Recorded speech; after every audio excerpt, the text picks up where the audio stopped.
Delhi university में 16 अगस्त से शुरू होगी क्लास। दिल्ली विश्वविद्यालय में पढ़ने वाले स्टूडेंट्स के लिए एकेडमिक कैलेंडर 2023 से 24 जारी कर दिया गया है। यहां पर 16 अगस्त से क्लास शुरू होकर 6 दिसंबर तक आयोजित की जाएगी। इसके बाद 7 दिसंबर से 12 दिसंबर तक परीक्षा की तैयारी के लिए छुट्टी रहेगी। इस दौरान प्रैक्टिकल परीक्षाएं आयोजित की जाएंगी। थ्योरी परीक्षाएं 13 दिसंबर से शुरू होंगी। एकेडमिक शेड्यूल जारी होने के साथ ही स्टूडेंट्स को अपनी तैयारी भी शुरू कर देनी चाहिए। स्टूडेंट्स को CUET UG के रिजल्ट का इंतजार है। केजरीवाल ने बताया, प्रतियोगी परीक्षाओं में सफल दिल्ली सरकार की स्कूली छात्रों की संख्या 3 गुना बढ़ी। दिल्ली के मुख्यमंत्री अरविंद केजरीवाल ने शनिवार को कहा कि पिछले 2 वर्षों में विभिन्न प्रतियोगी परीक्षाओं में सफलता हासिल करने वाले सरकारी स्कूल के छात्रों की संख्या में 3 गुना वृद्धि हुई है।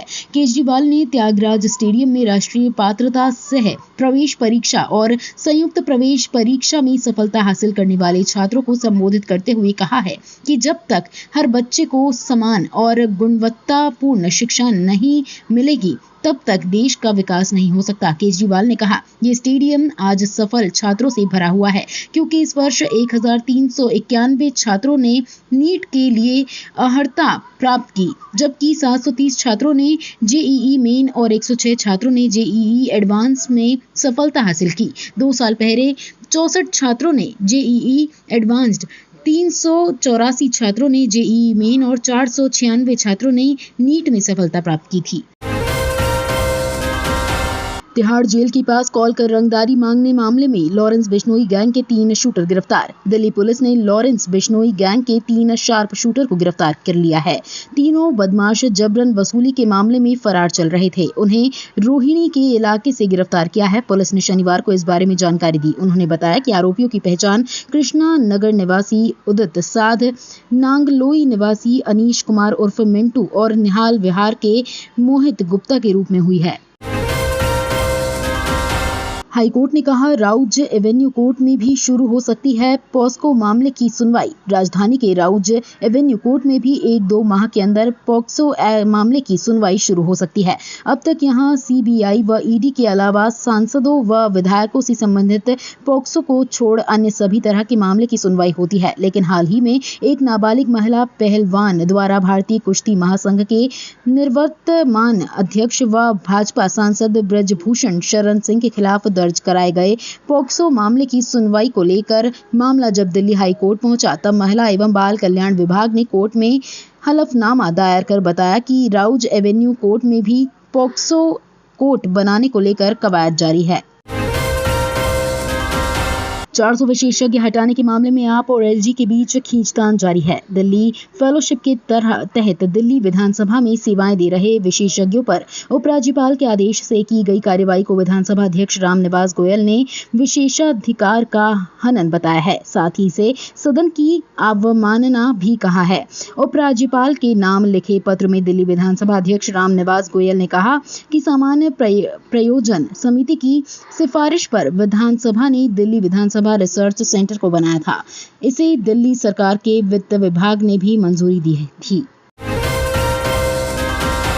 ईडी ने बड़ी कार्रवाई करते हुए मनीष सिसोदिया की 81.5 लाख की संपत्ति कुर्क की। दिल्ली के शराब घोटाला मामले में ईडी ने बड़ी कार्रवाई की है। ईडी ने दिल्ली के पूर्व डिप्टी CM मनीष सिसोदिया की संपत्ति जब्त की है। आपने बताया कि मनीष सिसोदिया और उनकी पत्नी की 81.5 लाख रुपए की प्रॉपर्टी को सीज किया गया है। बता दें कि मीडिया में पहले खबरें आई थी कि दिल्ली के पूर्व उप मुख्यमंत्री पर ईडी ने कार्रवाई करते हुए उनकी 7 करोड़ 29 लाख रुपए की 2 प्रॉपर्टी कुर्क की है। आपके मुताबिक कुर्क की गई प्रॉपर्टी में 2 फ्लैट जिनकी कीमत 5 लाख रुपए है। इसके अलावा 65 लाख की एक प्रॉपर्टी और 11.49 लाख रुपए जमा हैं।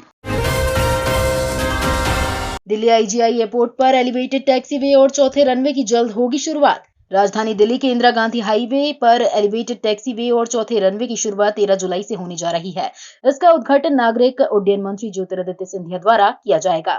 भारत के पहले double elevated eastern cross taxiway और इंदिरा गांधी अंतर्राष्ट्रीय हवाई अड्डे पर चौथा रनवे शुरू होने जा रहा है।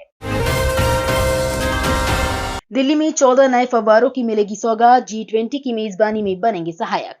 नई दिल्ली में आप काम करते हैं या यहाँ पर परिवार के साथ घूमने आने का मन बना रही हैं, तो आपको कई जगहों पर खूबसूरत फव्वारों के दर्शन होंगे। नई दिल्ली क्षेत्र में कुल 3 लाख लोग रहते हैं और यहाँ पर हर दिन लाखों लोग भी काम करने और परिवार के साथ सप्ताह के अंत में आते हैं। अब लोगों को शानदार अनुभव देने के लिए नई दिल्ली नगर पालिका परिषद ने नई दिल्ली क्षेत्र में 14 जगहों पर फव्वारे स्थापित करने की योजना बनाई है। एनडीएमसी की तरफ से दिल्ली के दिल कहे जाने वाले कनॉट प्लेस में 4 जगहों पर ये फव्वारे विकसित किए जाएंगे। इसके अलावा 10 अन्य जगहों पर भी ये फव्वारे बनाए जाएंगे। इसके लिए परिषद के कर्मचारी काम कर रहे हैं। दिल्ली में आवारा घूम रहे कुत्तों में पाया गया खतरनाक बग से तबाही आने की आशंका। दिल्ली के आवारा कुत्तों में एक सुपर बग की मौजूदगी का पता चला है। पीटीआई की रिपोर्ट के मुताबिक वैज्ञानिकों ने दिल्ली के आवारा कुत्तों में सुपर बग कैंडिडा औरस के पहले जीवित कल्चर की खोज की है। वैज्ञानिकों ने इसे आइसोलेट भी कर दिया है। ये सुपर बग कुत्तों की कान की नली में पाया गया है। दिल्ली और मैकमास्टर विश्वविद्यालय कनाडा के वैज्ञानिकों ने कहा कि पेट खतरनाक सुपर बग के लिए भंडारण का काम कर सकते हैं। ये सुपर बग इंसानों में भी संक्रमण फैला सकते हैं, जो दिल्ली और देशवासियों में काफी खतरनाक साबित हो सकता है। नोएडा गाजियाबाद में भारी बारिश से दिल्ली एनसीआर में येलो अलर्ट।